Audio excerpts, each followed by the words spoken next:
എല്ലാവർക്കും പുതിയൊരു വീഡിയോയിലൂടെ സ്വാഗതം. നാളെയാണ് ഖത്തറിലേക്കുള്ള ജോലി ഒഴിവിലേക്ക് അപ്ലൈ ചെയ്യാനുള്ള ലാസ്റ്റ് ഡേറ്റ്. ആ ഒരു ഡീറ്റെയിൽസ് നിങ്ങളുമായി പങ്കുവെക്കുക, ഒന്ന് ഓർമ്മപ്പെടുത്തുക എന്നൊരു ഉദ്ദേശത്തോടെയാണ് ഈ വീഡിയോ ഞാൻ ചെയ്യുന്നത്. ഇന്ന് നമുക്കൊരു ഇൻ്റർവ്യൂ നടക്കുന്നുണ്ട്. നിങ്ങൾക്ക് അറിയുന്നുണ്ടാകും, സ്കൂൾ ബസ് ഡ്രൈവർ സൗദിയിലേക്കുള്ള. അപ്പോൾ അതിൻ്റെ ഇൻ്റർവ്യൂ ഇന്നാണ്, ഫൈനൽ ഇൻ്റർവ്യൂ ഇന്നാണ് നടക്കുന്നത്. നമ്മുടെ വീഡിയോ കണ്ടിട്ട് ഇന്ന് 12ഓളം പേര് ഇൻ്റർവ്യൂ അറ്റൻഡ് ചെയ്യുന്നുണ്ട്. എത്ര പേര് പാസ്സാവും എന്നുള്ളത് അറിയില്ല. എന്തായാലും പാസ്സാവട്ടെ എല്ലാവരും തന്നെ. മികച്ചൊരു അവസരമാണ്. സാധനം സൗദി ഡ്രൈവിംഗ് ലൈസൻസ് എല്ലാം ഹെവി ഡ്രൈവിംഗ് ലൈസൻസ് കമ്പനി എടുത്തു കൊടുക്കുന്നുണ്ടല്ലോ. പിന്നെ പലരും അതിലേക്ക് ഒരു നെഗറ്റീവായിട്ട് എന്നോട് പറഞ്ഞത് ഈ ബേസിക് സാലറി മാത്രമേ ഉള്ളൂ, ഓവർ ടൈം ഇൻസെൻറ്റീവ് ഒന്നും ഉണ്ടാവില്ലല്ലോ എന്നതാണ്. അതും ശരി തന്നെയാണ്. ഈ ഒരു 1600 അല്ലെങ്കിൽ 1700 റിയാൽ സാലറിയൊക്കെ തന്നെ ഉണ്ടാവുള്ളൂ. പക്ഷേ ഏറ്റവും വലിയ പ്ലസ് പോയിന്റ് ഇവിടെ സൗദി ഹെവി ഡ്രൈവിംഗ് ലൈസൻസ് അവർ എടുത്തു കൊടുക്കും. അതേപോലെ തന്നെ 2 നേരം മാത്രമേ, അതായത് ഒരു രാവിലെ 2 മണിക്കൂറും വൈകുന്നേരം 2 മണിക്കൂർ മാത്രമേ വർക്ക് ഉണ്ടാവുള്ളൂ എന്നുള്ളതാണ് ഏറ്റവും വലിയ പ്ലസ് പോയിന്റ്. വേറൊരു സമയത്ത് നിങ്ങൾക്ക് വർക്ക് കാര്യങ്ങൾ ഉണ്ടാവില്ല. ആ സമയം വേണ്ട പോലെ ഉപയോഗിച്ച് കഴിഞ്ഞാൽ, ബുദ്ധിപൂർവ്വം ഉപയോഗിച്ച് കഴിഞ്ഞാൽ ഇതിലേറെ ഒരു പൈസ ഉണ്ടാക്കാൻ കഴിയും. എത്ര പേര് സെലക്ട് ആകുമെന്ന് നോക്കാം, എന്നിട്ട് അവർക്കൊക്കെ കാര്യങ്ങൾ ഷെയർ ചെയ്ത് കൊടുക്കാം. അപ്പോൾ ആ ഫ്രീ ടൈം എങ്ങനെ ഉപയോഗിക്കാം എന്നുള്ളത് നമുക്ക് അവർക്ക് പറഞ്ഞു കൊടുക്കാം. നമുക്ക് നോക്കാം എത്ര പേര് സെലക്ട് ആവും എന്നുള്ളത്. എന്തായാലും ആ കാര്യം അവിടെ നിൽക്കട്ടെ. ഈ ഒരു ടോപ്പിക്കിലേക്ക്, ഈ വീഡിയോയുടെ ടോപ്പിക്ക് അതല്ല. ഖത്തറിലേക്ക് ബൈക്ക് ഡെലിവറി ഡ്രൈവർമാരെ ആവശ്യമുണ്ട്. അത് നമ്മൾ പല വീഡിയോയിലായിട്ട് ഉൾക്കൊള്ളിച്ചിട്ടുള്ള ഒരു വേക്കൻസിയാണ്. നാളെയാണ് ഇതിലേക്ക് അപേക്ഷിക്കാൻ അല്ലെങ്കിൽ അപ്ലൈ ചെയ്യാനുള്ള ലാസ്റ്റ് ഡേറ്റ്. നാളെ ഉച്ചയ്ക്ക് 2 മണി വരെ മാത്രമേ ഇതിലേക്ക് ആളുകളെ സെലക്ട് ചെയ്യുകയുള്ളൂ. ഖത്തറിലേക്കാണ് നമുക്ക് ഡെലിവറി ഡ്രൈവർമാരെ ആവശ്യമുള്ളത്. ബൈക്ക് ഡെലിവറിയാണ് വർക്ക് വരുന്നത്. ഫുഡ് ഡെലിവറി ആയിരിക്കും. ലോജിസ്റ്റിക് മേഖല ഒന്നുമല്ല, ഫുഡ് ഡെലിവറിയാണ് ജോലി വരുന്നത്. 2300 ഖത്തർ റിയാലായിരിക്കും സാലറി ഉണ്ടാവുക. ഇപ്പോഴത്തെ അവസ്ഥ അനുസരിച്ച് 2300 എന്ന് പറയുമ്പോൾ 58,000 രൂപയ്ക്ക് മുകളിൽ എന്തോ ഉണ്ട് ഇന്ത്യൻ മണി എന്നാണ് എൻ്റെ വിശ്വാസം. എത്രയാണെന്നുള്ളത് ഞാൻ വീഡിയോയിൽ ഇവിടെ കാണിക്കാം. അക്കോമഡേഷൻ അവൈലബിൾ ആണ്, ഫുഡ് ഉണ്ടാവില്ല, അതേപോലെ തന്നെ ഇൻസെൻറ്റീവ് അവൈലബിൾ ആണ്. പിന്നെ ഇത് ഡെലിവറി കമ്പനിയാണ്. അപ്പോൾ തീർച്ചയായിട്ടും നിങ്ങൾക്ക് ഡെലിവറി ടാർഗറ്റ് കാര്യങ്ങൾ ഉണ്ടാകും. ഏകദേശം ഒരു 400 മുതൽ 450 ഡെലിവറി വരെ ടാർഗറ്റ് ഉണ്ടാകും. തീർച്ചയായിട്ടും ഉണ്ടാകും, ഡെലിവറി കമ്പനി ആയതുകൊണ്ട് തന്നെ. ആ ഒരു ഡെലിവറിക്ക് മേലെ, ആ ടാർഗറ്റിന് മേലെ നിങ്ങൾ അച്ചീവ് ചെയ്യുകയാണെങ്കിൽ ഓരോ ഡെലിവറിക്കും നിങ്ങൾക്ക് ഇൻസെൻറ്റീവ് കാര്യങ്ങൾ കമ്പനി പ്രൊവൈഡ് ചെയ്യുന്നുണ്ട്. ഫ്രീ അക്കോമഡേഷൻ കമ്പനി പ്രൊവൈഡ് ചെയ്യുന്നുണ്ട്. അക്കോമഡേഷനൊന്നും നിങ്ങൾ യാതൊരു തരത്തിലുള്ള എക്സ്പെൻസും കാണേണ്ടതില്ല. പക്ഷേ ഫുഡ് കമ്പനി പ്രൊവൈഡ് ചെയ്യുന്നില്ല. ഫുഡ് നിങ്ങൾ നോക്കേണ്ടി വരും. ഓക്കെ, അപ്പോൾ ഡീറ്റെയിൽസ് ഇതൊക്കെയാണ്. 2300 ബേസിക് സാലറി പ്ലസ് ഇൻസെൻറ്റീവ് ഉണ്ടായിരിക്കും. ഡെലിവറി കമ്പനിയാണ്, ടാർഗറ്റ് തീർച്ചയായും ഉണ്ടായിരിക്കും. ആ ടാർഗറ്റിന് മേലെ നിങ്ങൾ ഡെലിവറി ചെയ്യുകയാണെങ്കിൽ ഇൻസെൻറ്റീവ് കമ്പനി പ്രൊവൈഡ് ചെയ്യും. അക്കോമഡേഷൻ അവൈലബിൾ ആണ്, ഫുഡ് ഉണ്ടാവില്ല. ഇനി ഇതിലേക്ക് ചോദിച്ചിട്ടുള്ള പ്രധാനപ്പെട്ട യോഗ്യതകൾ എന്തൊക്കെയാണെന്ന് നമുക്ക് നോക്കാം. ഈ ഒരു കമ്പനിയിലേക്ക്, ഡെലിവറി ഡ്രൈവർ മേഖലയിലേക്ക് ജോലിക്ക് ഇവർ ചോദിച്ചിട്ടുള്ള 3 പ്രധാനപ്പെട്ട യോഗ്യതകളാണുള്ളത്.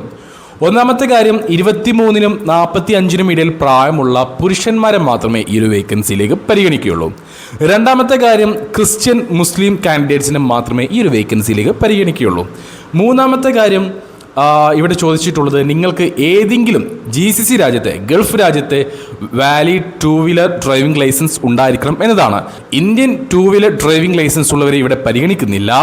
ഏതെങ്കിലും ഗൾഫ് രാജ്യത്തെ വാലിഡ് 2 വീലർ ഡ്രൈവിംഗ് ലൈസൻസ് ഉള്ളവരെയാണ് ഇവിടെ പരിഗണിക്കുന്നത്. നമുക്കിത് CV സെലക്ഷൻ ആണ് വരുന്നത്. ഇൻ്റർവ്യൂ ഉണ്ടാവില്ല. CV സെലക്ഷൻ വഴിയായിരിക്കും സെലക്ഷൻ ഉണ്ടാവുക. അപ്പോൾ ഇൻ്റർവ്യൂ അറ്റൻഡ് ചെയ്ത് കഴിഞ്ഞാൽ ഇപ്പോൾ ഫ്ലൈറ്റൊക്കെ ഏകദേശമൊക്കെ ഒന്ന് ഓക്കെ ആയിട്ട് വരുന്നുണ്ട്.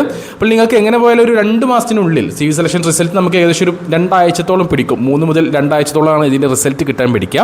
ആ റിസൾട്ട് കിട്ടിക്കഴിഞ്ഞാൽ പിന്നെ നിങ്ങൾക്ക് ബാക്കി വിസ പ്രൊസീജിയറിലേക്ക് കടക്കാം. എന്തായാലും ഒരു 30 to 60 ദിവസം കൊണ്ട് നിങ്ങൾക്ക് കയറി പോകാൻ പറ്റും എന്നാണ് വിശ്വാസം. വേറെ യുദ്ധം കാര്യങ്ങളൊന്നും വരാതിരിക്കട്ടെ. പിന്നെ പറയാനുള്ളൊരു പ്രധാനപ്പെട്ട കാര്യമുണ്ട്. അത് നമ്മുടെ ഈ ടോപ്പിക്കുമായി ബന്ധപ്പെട്ടിട്ടുള്ളതല്ല, എങ്കിലും പറയുകയാണ്. ഇപ്പോഴത്തെ സാഹചര്യത്തിൽ പല ഏജൻസികളും ജോലി ഒഴിവുകൾ നിങ്ങൾക്ക് മുന്നിൽ എത്തിക്കുന്നുണ്ടാവും. നമ്മളും എത്തിക്കുന്നുണ്ട്. കമ്പനികൾ ഡയറക്റ്റ്, ഇപ്പോൾ ഇന്നലെ നമ്മൾ ആമസോൺ കമ്പനിയിലേക്ക് വന്നിട്ടുള്ള ജോലി ഒഴിവുകളെ പറ്റി വീഡിയോ ചെയ്തിരുന്നു. അങ്ങനെയുള്ള ജോലി ഒഴിവുകളും നമ്മൾ നിങ്ങൾക്ക് മുന്നിൽ ഷെയർ ചെയ്യാറുണ്ട്. എന്ത് തന്നെയായാലും ഏത് കമ്പനിയിലേക്കാണ് നിങ്ങൾ പോകുന്നതെങ്കിലും ഇപ്പോഴത്തെ സാഹചര്യത്തിൽ ദയവ് ചെയ്ത് നിങ്ങൾ വിസിറ്റിംഗ് വിസയിൽ പോവാതിരിക്കുക. അതൊന്ന് ശ്രമിക്കുകയല്ല, പോവരുത്, മാക്സിമം പോവാതിരിക്കുക. കാരണം ഗൾഫത്തെ ഇപ്പോഴത്തെ സാഹചര്യം കുറച്ച് നോർമലായിട്ട് വരുന്നുണ്ട്. ഇറാനും അമേരിക്കയും ഇസ്രായേലും തമ്മിലുള്ള ഒരു വാർ ഇപ്പോൾ ഒന്ന് സോൾവ് ആയിട്ടൊക്കെ വരുന്നുണ്ട്. എപ്പോൾ വേണമെങ്കിലും ഇതൊന്ന് കത്താനുള്ള സാഹചര്യമുണ്ട്. വീണ്ടും ഇതേപോലെ ആക്രമണം ഉണ്ടാകാനുള്ള സാധ്യതയുണ്ട്. ആ ഒരു സമയത്ത് ഈ വിസിറ്റിംഗ് വിസയിൽ പോകുന്നവർക്ക് വിസ അടിക്കാനുള്ള കാര്യങ്ങൾ കുറച്ച് പ്രയാസമായിരിക്കും. അപ്പോൾ ചിലപ്പോൾ നിങ്ങൾ നാട്ടിലേക്ക് വരേണ്ടി വരും, അല്ലെങ്കിൽ വിസിറ്റിംഗ് വിസ അവിടെ പുതുക്കേണ്ടി വരും. അങ്ങനത്തെ കുറച്ച് പ്രശ്നങ്ങൾ കാര്യങ്ങൾ ഉണ്ടാകും. അപ്പോൾ മാക്സിമം നിങ്ങൾ വിസിറ്റിംഗ് വിസയിൽ പോകാതിരിക്കാൻ ശ്രമിക്കുക. ഇനി വിസിറ്റിംഗ് വിസയിലാണ് ഇവിടുന്ന് പോകുന്നതെങ്കിൽ പോലും നിങ്ങൾ അത് എഗ്രിമെൻറ്റ്, പക്കയായിട്ടുള്ള ഒരു എഗ്രിമെൻറ്റ് വാങ്ങി വെക്കാൻ മറക്കരുത്. ഇതൊരു അപേക്ഷയാണ്. കാരണം നമുക്ക് ഈ ഒരു ഫീൽഡിനെ കുറിച്ച് ഒരു എന്താ പറയുക കുറച്ച് അറിയുന്നത് കൊണ്ട് നമ്മളത് പറഞ്ഞു പോവുകയാണ്. പറയാതിരുന്ന് കഴിഞ്ഞാൽ അത് വലിയൊരു തെറ്റായി മാറും. അതുകൊണ്ടാണ് ഇത് എടുത്ത് പറയുന്നത്. നമുക്കറിയുന്ന കാര്യം നിങ്ങളോട് ഷെയർ ചെയ്യണമല്ലോ. അപ്പോൾ മാക്സിമം നിങ്ങൾ ഇവിടുന്ന് പോകുമ്പോൾ വിസിറ്റിംഗ് വിസയിൽ പോകാതിരിക്കാൻ ശ്രമിക്കുക. വിസിറ്റിംഗ് വിസയിലാണ് കൊണ്ടുപോകുന്നതെങ്കിൽ പോലും എഗ്രിമെൻറ്റ് പ്രോപ്പറായിട്ട് നിങ്ങൾ വാങ്ങി വെക്കാൻ മറക്കരുത്. സ്ലിപ്പ് ഇപ്പോൾ പേയ്മെൻറ്റ് ചെയ്ത സ്ലിപ്പ് കാര്യങ്ങളൊക്കെ ഉണ്ടല്ലോ, ആ കാര്യങ്ങളെല്ലാം വാങ്ങി വെച്ച ശേഷം അവിടെ പോയി കഴിഞ്ഞാൽ ഉറപ്പായിട്ടും ഇത്ര ദിവസം കൊണ്ട് നിങ്ങൾക്ക് വിസ മാറ്റിത്തരും എന്നുള്ള രീതിയിലുള്ള ഒരു എഗ്രിമെൻറ്റ് അത് നിങ്ങൾ വാങ്ങി വെക്കാൻ മറക്കരുത്. ഏത് ഏജൻസി വഴിയാണെങ്കിലും വാങ്ങി വെക്കാൻ മറക്കരുത് കേട്ടോ.